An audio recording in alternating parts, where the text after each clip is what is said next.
मेरे प्रिय भाई और बहनों, मैं आप सभी को इस पवित्र सभा में प्रभु यीशु मसीह के पवित्र और सामर्थ्यवान नाम पर स्वागत करना चाहता हूँ। ये पवित्र समय है, प्रभु की उपस्थिति आपके पास है। आपसे अनुरोध करूँगा कि आप इस समय सामर्थ्यवान ईश्वर की उपस्थिति अनुभव करें। बंधनों से मुक्त करने वाले सामर्थ्यवान प्रभु की उपस्थिति महसूस करें। रोगों से छुटकारा देने वाले सामर्थ्यवान प्रभु की उपस्थिति महसूस करें। पवित्र वचन सुनने से पहले अपने हृदय को शुद्ध करना, तैयार करना जरूरी है। प्रभु यीशु मसीह ने मत्ती के सुसमाचार की अध्याय 13 में कहा है कि प्रभु का वचन बीज की तरह है और वह लोगों के हृदयों में और जीवन में उनके हृदयों की अवस्था के अनुसार, जीवन की अवस्था के अनुसार फल उत्पन्न करता है।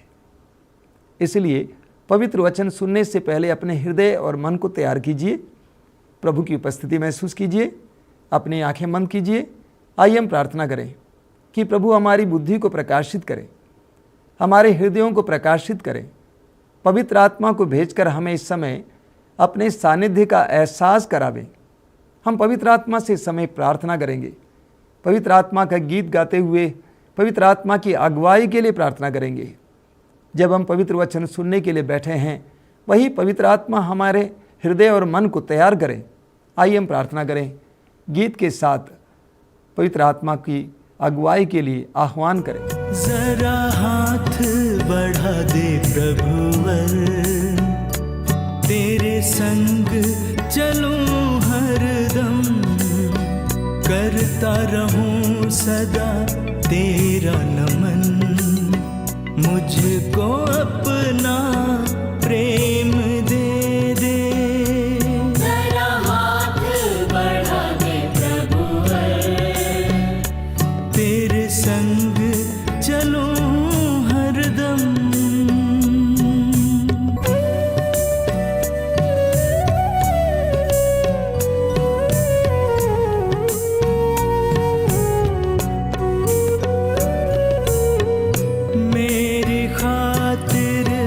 जग में आया, जान गवाई क्रूस पे अपनी, अब ना जाऊं तुझसे दूर, तेरी प्रीत में है सुकून। जरा हाथ बढ़ा दे प्रभुवर।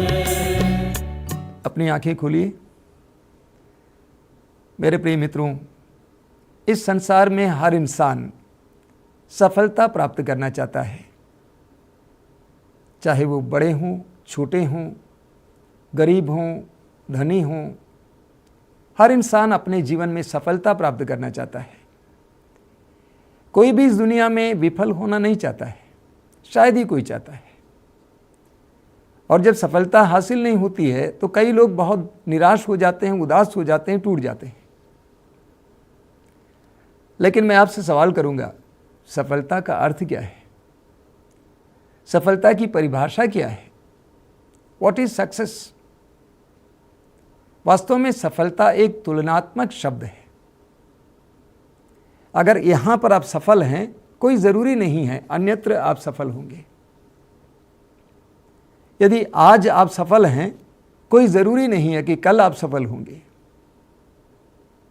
हो सकता है आप एक क्षेत्र में सफल हैं लेकिन दूसरे क्षेत्र में आप विफल होंगे।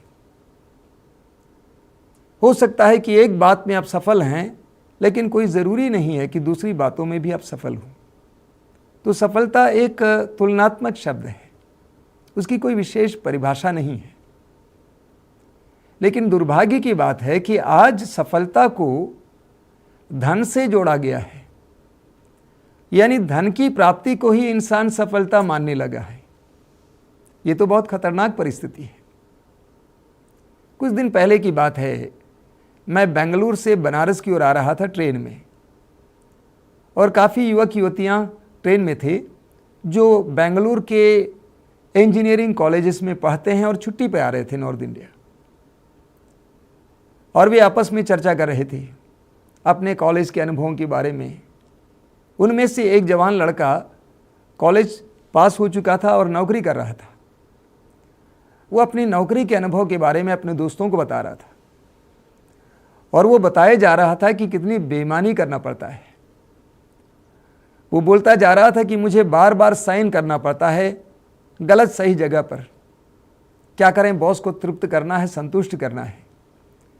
अंत में उसने एक बात कही, वो बात यह है, लगता है कि मुझे भी बेईमानी करनी पड़ेगी।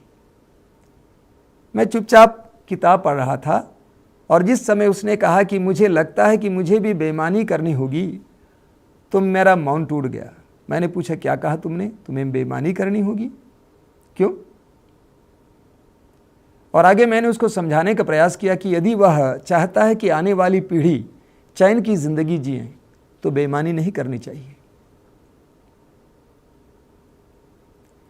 निर्गमन ग्रंथ के अध्याय 20 उसके वाक्य 6 में प्रभु का वचन कहता है, जो मेरी आज्ञाओं का पालन करते हैं और मुझसे प्यार करते हैं, मैं उन पर 1000 पीढ़ियों तक दया दिखाऊंगा। मेरे प्रिय मित्रों, धन होना ही काफ़ी नहीं है। हमारे जीवन में सफलता के लिए कई अन्य चीज़ों की ज़रूरत है। कुछ दिन पहले मैं एक भाई को समझा रहा था कि पैसा ही जीवन की सफलता का एकमात्र माध्यम नहीं है। पैसे के साथ साथ आपको लोगों के प्रेम की ज़रूरत है, सम्मान की ज़रूरत है, आपको आशीष की ज़रूरत है। क्या फ़ायदा कि आपने लाखों कमाए लेकिन लाखों गंवाया भी। तो जीवन की सफलता के लिए मात्र पैसा ही एकमात्र माध्यम या साधन नहीं है। पैसा भी चाहिए, पैसा ही नहीं चाहिए। आज इंसान को कई प्रकार के प्रलोभनों से गुजरना पड़ता है। उनमें से एक प्रलोभन है बेईमानी।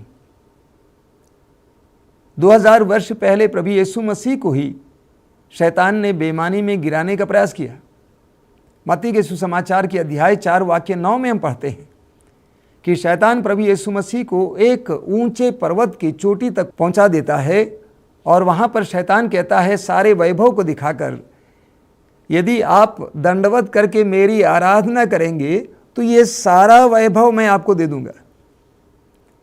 यदि आप दंडवत करके मेरी आराधना करेंगे तो ये सारा वैभव मैं आपको दे दूंगा। ये एक बहुत बड़ी चुनौती है।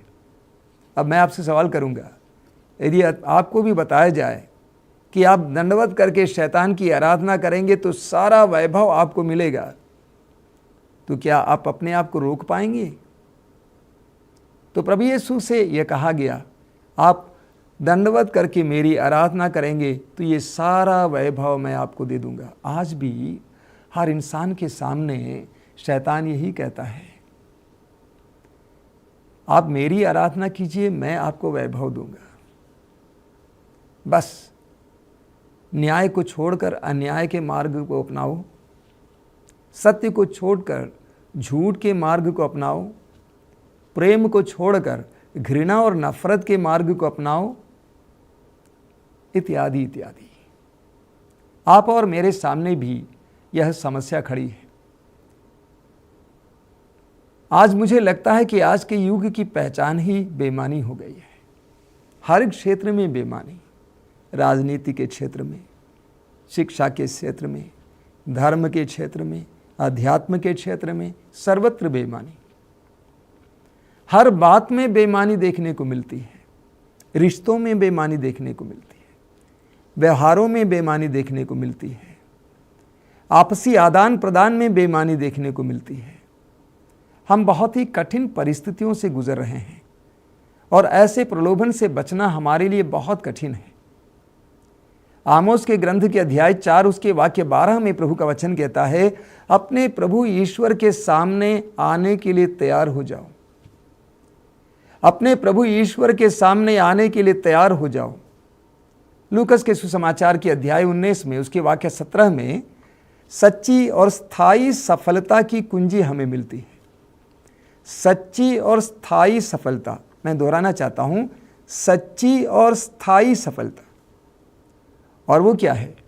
वहां पर हम पढ़ते हैं कि प्रभु यीशु मसीह ने अपने शिष्यों को एक बहुत सुंदर दृष्टांत सुनाया और वो दृष्टांत था अशर्फियों का, यानी धनराशि का दृष्टांत। एक धनी व्यक्ति अपने देश को छोड़कर परदेश चला जाता है और जाने से पहले वो अपने नौकरों को बुलाता है और उनको धनराशि देता है उनकी क्षमता के अनुसार। और कहता है कि व्यापार करो, बढ़ाओ। उनमें से कुछ लोगों ने आकर कहा कि मालिक, जब वो वापस आए, आकर कहा कि मालिक, हमने आपकी धनराशि को दुगुना किया है। तो मालिक ने क्या कहा? लूकास अध्याय 19 वाक्य 17 आप बाद में पढ़िएगा। वहाँ पर हम पढ़ते हैं कि मालिक ने कहा, भले और ईमानदार सेवक, शाबाश, तुम छोटी बातों में ईमानदार रहे, मैं तुम्हें 10 नगरों पर अधिकार दूंगा। ध्यान से सुनिएगा, तुम छोटी बातों में ईमानदार रहे, मैं तुम्हें 10 नगरों पर अधिकार दूंगा। यही ईश्वर का रेशियो है। तुम छोटी बातों में ईमानदार रहे, मैं 10 नगरों पर अधिकार दूंगा।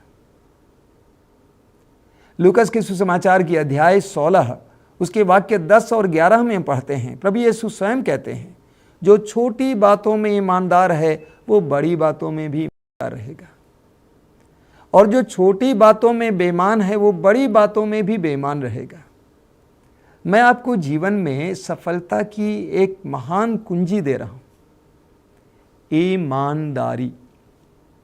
छोटी बातों में जो ईमानदार है, प्रभु उसे बड़ी बातों का या महान महान उत्तरदायित्व को उसके ऊपर सौंपेगा। यह रहस्य है। हमें जकरिया के ग्रंथ के अध्याय 4 और उसके वाक्य 10 में पढ़ने को मिलता है। वहां पर प्रभु का वचन कहता है, किसी भी बात को तुच्छ ना समझना, छोटी बातों को, छोटे कार्यों को तुच्छ ना समझना। कभी कभी हम लोग छोटे कार्यों को तुच्छ समझते हैं। अरे 10 रुपया चोरी हुई तो कौन सी बड़ी बात हुई? अरे मैंने 10 रुपये में बेईमानी की तो कौन सी बड़ी बात की, कौन सी बुराई की? ना, जो छोटी बातों में ईमानदार है वो बड़ी बातों में भी ईमानदार है। इस रहस्य को जानना होगा। मेरे अपने जीवन में मैं देखता हूं कि लोग छोटी बातों में ईमानदार बहुत कम है। यहां तक कि भक्त लोग भी, वे सोचते हैं छोटा है, छोटी है। ना, छोटी बातों में ईमानदार,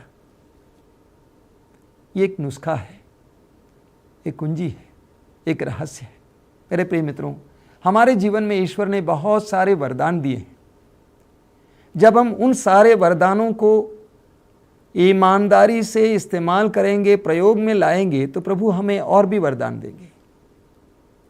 लेकिन अगर हम उन सारे वरदानों को ईमानदारी से प्रयोग में नहीं लाएंगे तो प्रभु हमें आगे दे ही नहीं सकता है। ईश्वर ने कई मौके हमें दिए हैं। जब हम उन मौकों का सही इस्तेमाल करेंगे, ईमानदारी से कार्य करेंगे, तो प्रभु हमें भी आशीष देंगे। एक छोटा उदाहरण देता हूं। मान लीजिए आपने ईश्वर से प्रार्थना की और आपको दुकान चलाने के लिए प्रभु पूंजी दे देते हैं। आपने पूंजी लगा दी एक छोटे सी दुकान में। यदि आप ईमानदारी से उस दुकान को चलाएंगे तो प्रभु उस दुकान को बढ़ाएगा। ठीक इसी तरह मान लीजिए काफ़ी प्रयास और प्रार्थना के बाद आपको प्रभु ने एक छोटी सी नौकरी दे दी। यदि आपने उस नौकरी में ईमानदारी बरती है तो प्रभु आपको बड़ी नौकरी देगा। यह रहस्य है, इसको जानना जरूरी है। मैं अक्सर बोला करता हूं, आपने सुना है, आपका भविष्य आज पर निर्भर है, आपके सपनों पर ही निर्भर नहीं है। आपका भविष्य आज पर निर्भर है। सवाल ये खड़ा होता है कि आज मैं कितना ईमानदार हूं। ईश्वर का दिया हुआ एक महान वरदान है समय। सवाल ये खड़ा होता है कि आज मैं समय का कैसे सदुपयोग करता हूं। कुछ वर्ष पहले मैंने एक फिल्म देखी, अंग्रेजी फिल्म जिसका शीर्षक है माई लेफ्ट फुट। एक युवक की कहानी है जिसके एक पैर का एक हिस्सा ही उसकी इच्छा के अनुसार कार्य करता था, बाकी पूरा शरीर उसकी इच्छा के अनुसार कार्य नहीं कर पाता था। और वो लड़का, वो युवक अपने उस बाएं पैर के सहारे लिखना सीखता है और उस बाएं पैर के सहारे वह एक किताब लिखता है जिसका शीर्षक है माई लेफ्ट फुट, मेरा बायां पैर। और उसको फिल्मीकरण किया गया और उसको ऑस्कर पुरस्कार प्राप्त हुआ। उस फिल्म को देखने के बाद मैं अपनी ज़िंदगी के समय को बर्बाद नहीं कर पाता हूँ। मैं महसूस करता हूँ कि एक एक पल मेरे लिए ईश्वर की ओर से एक महान वरदान है, उसका मुझे सदुपयोग करना आवश्यक है। मीका नबी के ग्रंथ के अध्याय 6 उसके वाक्य 8 में प्रभु इस प्रकार कहते हैं, मनुष्य तुमको बताया गया है कि उचित क्या है और प्रभु तुमसे क्या चाहता है। प्रभु हमसे क्या चाहता है? यह इतना ही है, न्यायपूर्ण व्यवहार, कोमल भक्ति और ईश्वर के सामने विनयपूर्ण आचरण। पहली बात प्रभु जो कहते हैं वो है न्यायपूर्ण व्यवहार। तो हमारे जीवन में हमसे प्रभु चाहते हैं कि हम लोग न्यायपूर्ण व्यवहार करें। उसी ग्रंथ के अध्याय 7 उसके वाक्य 2 और 3 में हम पढ़ते हैं, प्रभु का वचन कहता है, मनुष्य जाति में कोई भी सच्चा भक्त नहीं रह गया, सब लोग खून करने के लिए घात लगाए रहते हैं, ये अपने भाई को गिराने के लिए जाल बिछाए रहते हैं, वे दुष्कर्म करने में निपुण हैं, शासक और न्यायाधीश घूसखोर हैं, शक्तिशाली लोग मनमानी करते हैं, इन सब में साठ गांठ है। आज के वर्तमान युग से जुड़ी हुई कितनी बड़ी बात प्रभु हमसे कहते हैं। मीका नबी के ग्रंथ के अध्याय 6 उसके वाक्य 11 में प्रभु का वचन कहता है, क्या मैं उस व्यक्ति को बिना दंड के ही छोड़ दूं? क्या मैं उस व्यक्ति को बिना दंड के ही छोड़ दूं जो खोटे तराजू का प्रयोग करता है? उस जमाने में भी बेईमानी थी। क्या मैं उस व्यक्ति को बिना दंड के ही छोड़ दूं जो खोटे तराजू का प्रयोग करता है और अपनी थैली में खोटे बाट रखता है? यानी प्रभु कहते हैं मैं उन्हें दंड दिए बिना नहीं छोड़ूंगा। सूक्ति ग्रंथ के अध्याय 19 वाक्य 17 में हमें पढ़ने को मिलता है, प्रभु का वचन कहता है, जो दरिद्रों पर दया करता है वो प्रभु को उधार देता है। जो दरिद्रों पर दया करता है वो प्रभु को उधार देता है, प्रभु उसे उसके उपकार का बदला चुकाएगा। कितनी ज़बरदस्त बात है। प्रभु कहते हैं जो दरिद्रों पर दया करता है वो प्रभु को उधार देता है, प्रभु उसे उसके उपकार का बदला चुकाएगा। ठीक इसी तरह सूक्ति ग्रंथ के अध्याय 15 उसके वाक्य 27 में हम पढ़ते हैं, पाप की कमाई एकत्र करने वाला अपना घर संकट में डालता है। पाप की कमाई एकत्र करने वाला अपना घर संकट में डालता है, किंतु घूस से घृणा करने वाला जीवित रहेगा। मैं फिर दोहराना चाहता हूं ताकि ये वचन हमारे हृदय तक घर कर जाए। पाप की कमाई एकत्र करने वाला अपना घर संकट में डालता है, किंतु घूस से घृणा करने वाला जीवित रहेगा। मेरे प्रिय मित्रों, जो व्यक्ति पाप और अन्याय के सहारे अपने जीवन में सफलता पाने का प्रयास करता है, विशेष करके अपने जीवन में धन बटोरने का प्रयास करता है, वो क्या करता है? अपने घर और परिवार को संकट में डालता है, आने वाली पीढ़ियों को संकट में डालता है। ठीक इसी तरह कुछ लोग बाह्य दिखावे में ईमानदार हैं। मेरे प्रिय मित्रों, आजकल बहुत ही रोचक बातें सुनने को मिलती हैं। एक बहन है जो मेरे लिए मित्र के समान है, जो बहुत बड़ी संस्था की अधिकारी है। वे बोला करती हैं कि जब मुझे सरकारी काम के लिए दफ्तरों में जाना पड़ता है तो वहाँ पहुँचते ही अफसर मुझे बताते हैं, सलाह देते हैं कि आप मैडम क्यों तकलीफ़ देती हैं अपने आप को, आप क्यों आती हैं, आप अपने चपरासी को भेज दीजिए, अपने क्लार्क को भेज दीजिए। आप जानते हैं इसके पीछे क्या बात है? वे बेईमानी की बात उस मैडम से करना नहीं चाहते हैं। वे बाहर से बड़े ईमानदार हैं, लेकिन अंदर से खोटे हैं, अंदर से बेईमान हैं। और वे बेईमानी की बात, घूस की बात मैडम से नहीं करना चाहते हैं, बल्कि सीधे उनके क्लार्क से करना चाहते हैं। तो इस दुनिया में बहुत सारे लोग ऊपर से ईमानदार हैं, लेकिन अंदर से बेईमान हैं। प्रवक्ता ग्रंथ में हमें एक बहुत सुंदर वचन पढ़ने को मिलता है। प्रवक्ता ग्रंथ के अध्याय 23 उसके वाक्य 26 और 27 में जो लोग बुराई करते हैं वे सोचते हैं कि मेरे चारों ओर अंधेरा है, मुझे दीवारें छिपा रही हैं। बहुत सुंदर।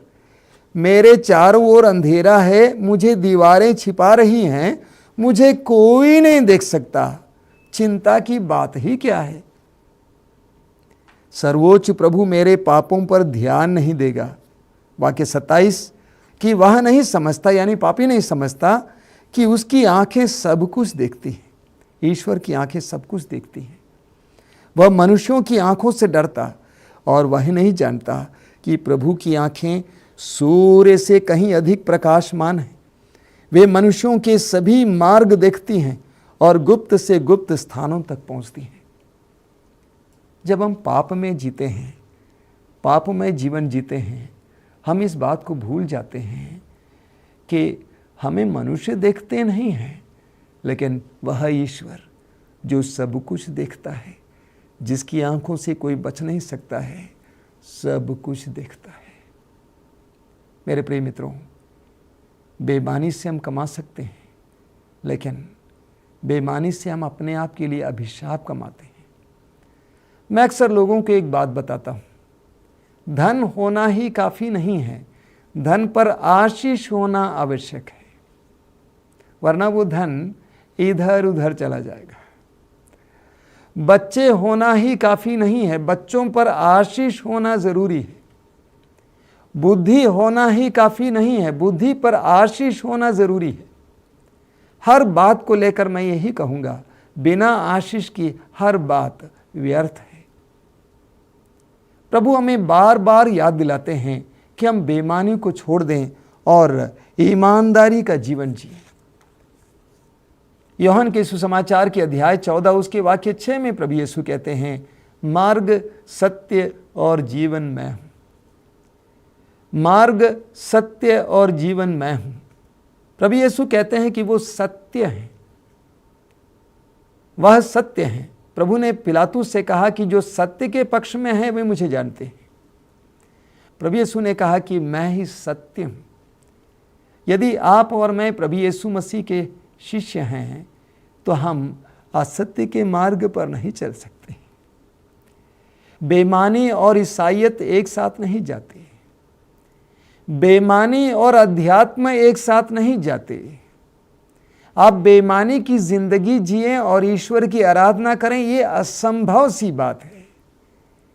ईश्वर सत्य है। अगर आपके अंदर बेईमानी है, असत्य है, तो आप ईश्वर की उपासना नहीं कर सकते। कितनी भी सुंदर ढंग से आप गाएं, कितने ही पैसा आप कर्मकांड में खर्च करें, पूजा पाठ में, प्रार्थना में खर्च करें, अगर आपके अंदर असत्य है तो आप सत्यवान ईश्वर के शिष्य नहीं हो सकते, भक्त नहीं हो सकते। ये दोनों ही एक साथ नहीं चलते। जो सत्य के पक्ष में है वो यीशु को जानेंगे। प्रभु यीशु ने कहा, यूहन्ना अध्याय 8 वाक्य 32, तुम सत्य को पहचान जाओगे और सत्य तुम्हें स्वतंत्र करेगा। तुम सत्य को पहचान जाओगे और सत्य तुम्हें स्वतंत्र करेगा। जितना जितना हम सत्य को पहचान जाएंगे, सत्य के अनुसार जीवन जिएंगे, सत्य हमें स्वतंत्र करेगा।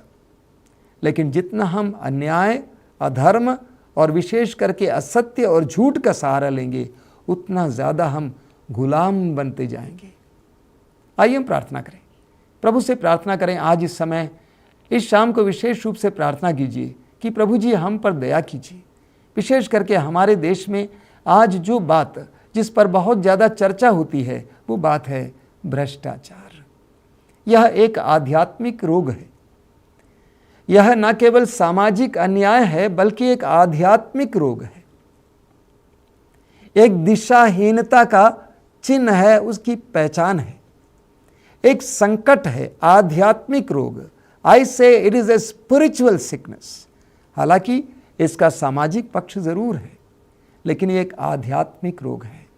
हम दिशा भ्रष्ट हो रहे हैं, हम भ्रम में हैं, हम अंधकार में हैं, हम समझ नहीं पाते हैं, हम चक्काचौंध में अपने अस्तित्व को भूल जाते हैं, हमारी आंखें अंधी हो जाती हैं, धन के सामने, वैभव के सामने हम झुक जाते हैं, हम एक तरफ ईश्वर की आराधना करने का अभिनय करते हैं, दूसरी तरफ वास्तव में शैतान की आराधना करते हैं, उसका दंडवत करते हैं, उसकी आराधना करते हैं।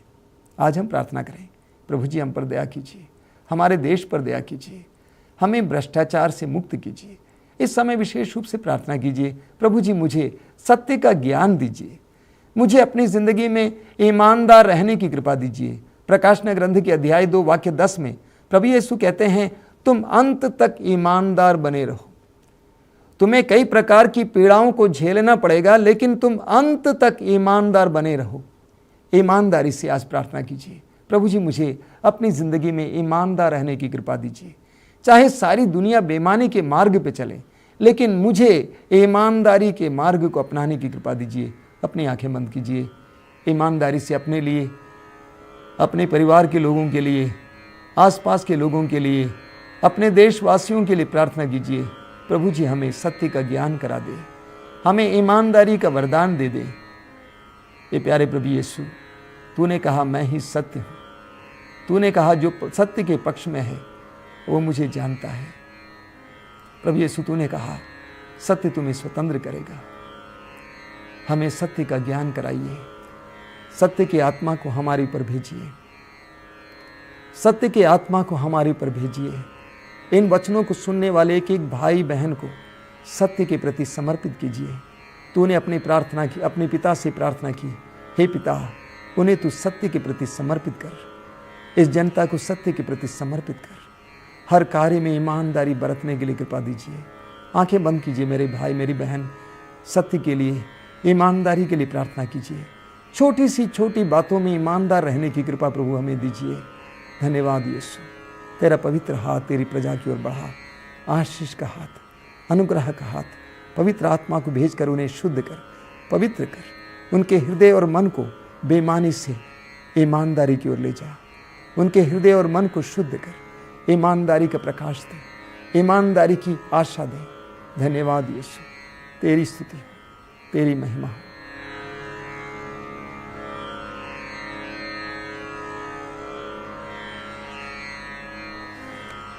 अपनी आंखें खोलिए मेरे प्रिय मित्रों, आज हम ईमानदारी के वरदान के लिए प्रभु से प्रार्थना करेंगे। छोटी से छोटी बातों में ईमानदार बने रहने के लिए प्रभु से कृपा मांगिए। जय श्री